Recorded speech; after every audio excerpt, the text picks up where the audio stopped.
നമുക്കിപ്പം VM ഷൗക്കത്തുണ്ട്. CPM അംഗമാണ്. മഞ്ചേരി നിലമ്പൂരിലെ CPM പ്രതിനിധിയാണ്. ഒപ്പം തന്നെ HDSന്റെ മെമ്പർ കൂടിയാണ്. ഇടതുപക്ഷ അംഗമാണ് VM ഷൗക്കത്ത്. നമസ്കാരം Shri VM Shoukath, good morning. ഇതിനകത്തൊരു ആശയക്കുഴപ്പമുണ്ടോ? യഥാർത്ഥത്തിൽ അവിടെ ജനറൽ ആശുപത്രി ഉണ്ടോ, അതോ മെഡിക്കൽ കോളേജായി മാറിക്കഴിഞ്ഞതിന് ശേഷം ജനറൽ ആശുപത്രിയുടെ എല്ലാ ഭൗതിക സാഹചര്യങ്ങളും മെഡിക്കൽ കോളേജിന് കൊടുക്കുകയാണോ ചെയ്തത്? ഇവിടെ പറയേണ്ടുന്ന ഒരു കാര്യം, മെഡിക്കൽ കോളേജ് എന്ന് പറയുന്ന ഒരു സംവിധാനത്തിന്റെ ഒരു ഡ്യുവൽ സിസ്റ്റമാണ് മഞ്ചേരിയിലെ മെഡിക്കൽ കോളേജ്. ഒരേ സമയത്ത് മെഡിക്കൽ കോളേജും അതേപോലെ ജനറൽ ആശുപത്രിയും ചേർന്ന സംവിധാനം ഒരു സന്ദർഭത്തിലാണ് പ്രഖ്യാപിക്കുന്നത്.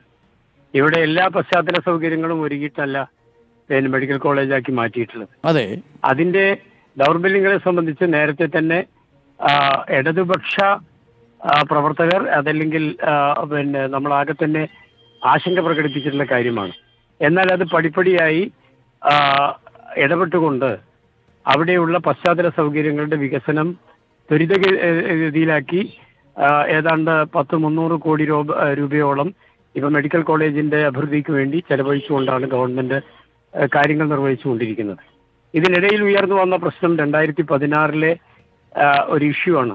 അതായത് ഗവൺമെന്റ് ഓർഡർ പ്രകാരം 14 മെഡിക്കൽ കോളേജുകളിൽ പ്രവർത്തിച്ചുകൊണ്ടിരിക്കുന്ന ജനറൽ ആശുപത്രികൾ അത് സ്വതന്ത്രമായി പ്രവർത്തിക്കാൻ അവിടുത്തെ തദ്ദേശ സ്ഥാപനത്തെ ഏൽപ്പിക്കുന്ന സ്ഥിതിയാണ് ഉണ്ടായത്. അതിവിടെ ഏറ്റെടുത്തിട്ടില്ല എന്നുള്ള ഗൗരവമായ ഒരു വിഷയമാണ് ഇപ്പോ ചർച്ചയ്ക്ക് ആധാരം. സംശയം ചോദിക്കട്ടെ ശ്രീ ഷൗക്കത്ത്, അത് ഏറ്റെടുക്കണമെങ്കിൽ അത് കൊടുക്കണം. നിലവിൽ പക്ഷേ മെഡിക്കൽ കോളേജിന് അനുബന്ധമായിട്ടാണല്ലോ ഈ ജനറൽ ആശുപത്രി പ്രവർത്തിക്കുന്നത്. ഗവൺമെന്റിന്റെ ഒരു ഓർഡർ ഉണ്ട്. 14 മെഡിക്കൽ കോളേജുകൾ ഇവർക്ക് വിട്ടുകൊടുത്തുകൊണ്ടുള്ള ഒരു. അപ്പൊ അങ്ങനെയാണെങ്കിൽ സംശയമല്ല, ഈ നഗരസഭ ഇത് ഏറ്റെടുക്കുകയാണെങ്കിൽ പിന്നെ മെഡിക്കൽ കോളേജ് എവിടെ പ്രവർത്തിക്കും? അതിന് പ്രത്യേകിച്ച് കെട്ടിടമുണ്ടോ? അതായത് ഇപ്പോഴത്തെ സംവിധാനത്തിൽ ഇതിനെ രണ്ടിനെയും കൂട്ടി യോജിപ്പിച്ചുകൊണ്ട് തന്നെ നഗരസഭ ഏറ്റെടുത്താൽ പോലും അതിൽ മെഡിക്കൽ കോളേജിന്റെ ആശുപത്രി സംവിധാനം അതിൽ ഒതുങ്ങി നിൽക്കുന്നതാണ്. അങ്ങനെയാണ് മറ്റ് മെഡിക്കൽ കോളേജുകളൊക്കെ ഇപ്പോൾ കാര്യങ്ങൾ നിർവഹിച്ചുകൊണ്ടിരിക്കുന്നത് എന്നുള്ളൊരു വസ്തുതയുണ്ട്. മാറ്റിയാൽ മെഡിക്കൽ കോളേജിന് പ്രവർത്തിക്കാൻ കഴിയില്ലല്ലോ. അതായത് പറഞ്ഞത് മനസ്സിലായില്ലേ? മറ്റ് സ്ഥലങ്ങളിൽ മെഡിക്കൽ കോളേജുകളുണ്ട്. ഇപ്പോൾ വയനാടിന്റെ മെഡിക്കൽ കോളേജ് ആശുപത്രി എന്നുള്ള നിലയ്ക്ക് മെഡിക്കൽ കോളേജിൽ ഇപ്പോൾ ആശുപത്രി അല്ലല്ലോ. അതെ, അത് ജനറൽ ആശുപത്രി നഗരസഭ ഏറ്റെടുത്ത് നടത്തുകയും എന്നാൽ അത് മെഡിക്കൽ കോളേജിന്റെ ഭാഗമായി പ്രവർത്തിക്കുകയും ചെയ്യുന്ന സ്ഥിതിയാണ് അവിടെങ്ങളിലൊക്കെ ഉള്ളത്. ഇതാണ് വസ്തുത. അല്ല, അവിടെ സംശയമല്ല. അതായത് അപ്പം നിലവിൽ മഞ്ചേരി നഗരസഭ അത് ഏറ്റെടുക്കാത്ത പോകുന്നതിന്റെ ഒരു കാരണം, അത് ഏറ്റെടുക്കാനുള്ള ഉത്തരവുകൾ 2016 വന്നെങ്കിലും ഒരു സൂപ്രണ്ട് മെഡിക്കൽ കോളേജിനും ജനറൽ ആശുപത്രിക്കും ഏറ്റെടുക്കേണ്ട കാര്യമില്ല. എനിക്ക് വ്യക്തിപരമായിട്ട് അഭിപ്രായം, ഇനി അവരെ ഏറ്റെടുക്കേണ്ട കാര്യമില്ല. ഗവൺമെന്റ് തന്നെ അതിനാവശ്യമായിട്ടുള്ള എല്ലാ സംവിധാനങ്ങളും ഒരുക്കി കൊടുത്തുകൊണ്ടിരിക്കുകയാണ് ഇപ്പോൾ ചെയ്തുകൊണ്ടിരിക്കുന്നത്. അല്ല, ഇപ്പൊ എന്റെ സംശയമല്ല, ഈ മെഡിക്കൽ കോളേജിൽ ഒരു സൂപ്രണ്ട് ഇല്ലല്ലോ സെപ്പറേറ്റ് ആയിട്ട്. ഈ ജനറൽ ആശുപത്രിയുടെ സൂപ്രണ്ട് തന്നെയല്ലേ മെഡിക്കൽ കോളേജിന്റെ സൂപ്രണ്ട്. മെഡിക്കൽ കോളേജിലെ അധ്യാപകരും തുടക്കത്തിൽ തന്നെ പറഞ്ഞല്ലോ ഇതൊരു ഡോക്ടർമാരാണെങ്കിലും ശരി, മെഡിക്കൽ കോളേജിലെ ഡോക്ടർമാരല്ലല്ലോ, അവർ ജനറൽ ആശുപത്രിയിലെ ഡോക്ടർമാരല്ലേ? ഓഫ് കോഴ്സ് ശരിയാണ്. പക്ഷേ നമ്മൾ മനസ്സിലാക്കേണ്ടുന്ന ഒരു കാര്യം, ഇത് പ്രഖ്യാപിച്ചതാരാ? മെഡിക്കൽ കോളേജാക്കി പ്രഖ്യാപിച്ചതാരാ? അല്ല, അതാണ് ഇതിന്റെ ഒരു കാതലായ വിഷയം. അതാണ് അന്ന് ഉമ്മൻചാണ്ടി സർക്കാർ എല്ലാ ജനറൽ ആശുപത്രിയുടെയും ജില്ലാ ആശുപത്രിയുടെയൊക്കെ പേര്, ജനറൽ ആശുപത്രിയുടെ പേര് മെഡിക്കൽ കോളേജ് എന്നാക്കി പോയെന്നല്ലാതെ മറ്റ് ഭൗതിക സാഹചര്യങ്ങളൊന്നും ഒരുക്കിയില്ല. പക്ഷേ 10 വർഷമായി നമ്മൾ ഇപ്പോഴും ആശയക്കുഴപ്പം തുടരുകയാണ് മഞ്ചേരിയിൽ. ഇതിൽ ഡോക്ടർ അരുൺ, ഇതില് ഇപ്പൊ അങ്ങനെ നമ്മൾ സംശയിക്കേണ്ടുന്ന ഒരു കാര്യമില്ല. ഇവിടെ കഴിഞ്ഞ 10 വർഷമായി ഈ മെഡിക്കൽ കോളേജ് പ്രവർത്തിച്ചുകൊണ്ടിരിക്കുന്നുണ്ട്. ഇവിടുത്തെ രോഗികളുടെ പരിചരണം, അതുപോലെ തന്നെ രോഗികളുടെ ചികിത്സ തുടങ്ങിയിട്ടുള്ള കാര്യങ്ങൾ മുടക്കം കൂടാതെ അവിടെയാണ് ഈ അപകടമുണ്ടായത്. അതായത് ഈ അവിടുത്തെ ജീവനക്കാർക്ക് കഴിഞ്ഞ 2 മാസമായി ശമ്പളമില്ല, കാസ്പിന്റെ കാര്യത്തിലുള്ള പണം കിട്ടിയിട്ടില്ല. ഇതൊക്കെ വസ്തുതയായിട്ട് അവിടെ നിൽക്കുക. ആ ഒരു കാര്യം, അതായത് HDSന്റെ കീഴിലുള്ള ജീവനക്കാരുണ്ട്. അത് ആരുടെ കാലത്ത് നിയമിച്ചതാണെന്നറിയോ? നേരത്തെ ഇവിടെ ജില്ലാ ആശുപത്രി ഉണ്ടായിരുന്ന കാലം തൊട്ട് അവിടെ താൽക്കാലികമായി പ്രവർത്തിക്കുന്ന ഒരു HDS സംവിധാനത്തിൽ അതല്ലെങ്കിൽ അതിലെ ജോലിക്കാരായിട്ടുള്ള ആളുകൾ അവിടെ ഉണ്ട്. അവർക്ക് ആരാ സാലറി കൊടുക്കേണ്ടത്? അത് HDS ആണ്. പിന്നെ ആ ശമ്പളം, അത് ഗവൺമെന്റ് അല്ല. പിന്നെ പക്ഷേ കാസ്പിന്റെ അല്ല, ഒരു സംശയം, ഈ കാസ്പിന് കുറച്ച് ഫണ്ട് HDSന് കൊടുക്കാനില്ലേ? കാസ്പിന്റെ ഫണ്ട്, ഒരു മിനിറ്റ്, കാസ്പിന്റെ ഫണ്ട് എവിടുന്നാ തരേണ്ടത്? അത് കേന്ദ്ര ഗവൺമെന്റ് തരേണ്ട ഫണ്ട് കൂടിയുണ്ട്.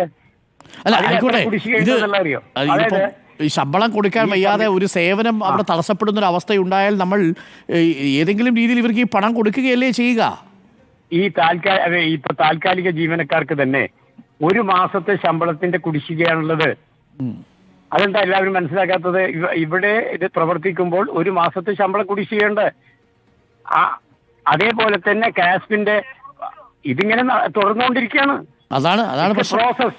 അതെ, ആ പ്രോസസ്സിലാണ് ഈ കൺഫ്യൂഷൻ വന്നത്. ഇപ്പൊ നമ്മൾ എടുത്തു നോക്കുന്ന സമയത്ത് ഒരിടത്ത് ആരോഗ്യവകുപ്പ് മന്ത്രി പറയുന്നു ഈ ജനറൽ ആശുപത്രി പുനഃസ്ഥാപിക്കാൻ ഉദ്ദേശിക്കുന്നില്ല എന്ന് പറയുന്നു. എന്നാൽ മറുഭാഗത്ത് ഈ ജനറൽ ആശുപത്രി നിങ്ങൾക്ക് വിട്ടുതന്നാണെന്ന് പറയുന്നു. രേഖാമൂലം ശരിയാണ്, പക്ഷേ ജനറൽ ആശുപത്രിക്ക് സ്വതന്ത്രമായ അസ്തിത്വമില്ല, മെഡിക്കൽ കോളേജിന് സ്വതന്ത്രമായ അസ്തിത്വമില്ല. എന്റെ ചോദ്യം ഇത്രയേ ഉള്ളൂ. 2016 തൊട്ട് 2025 വരെയുള്ള പീരീഡ് എത്രയായി? 9 വർഷമല്ലേ? അതെ.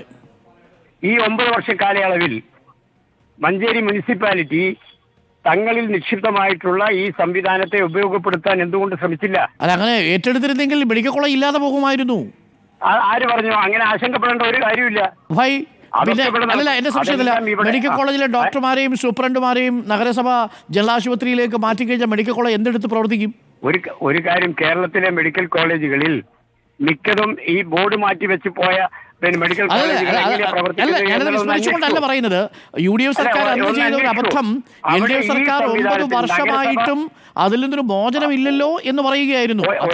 ഒരേ സമയത്ത് മനസ്സിലാക്കേണ്ടുന്ന കാര്യം, മഞ്ചേരിയിൽ മാത്രമല്ല ഒരു മെഡിക്കൽ കോളേജ് ഉള്ളത്.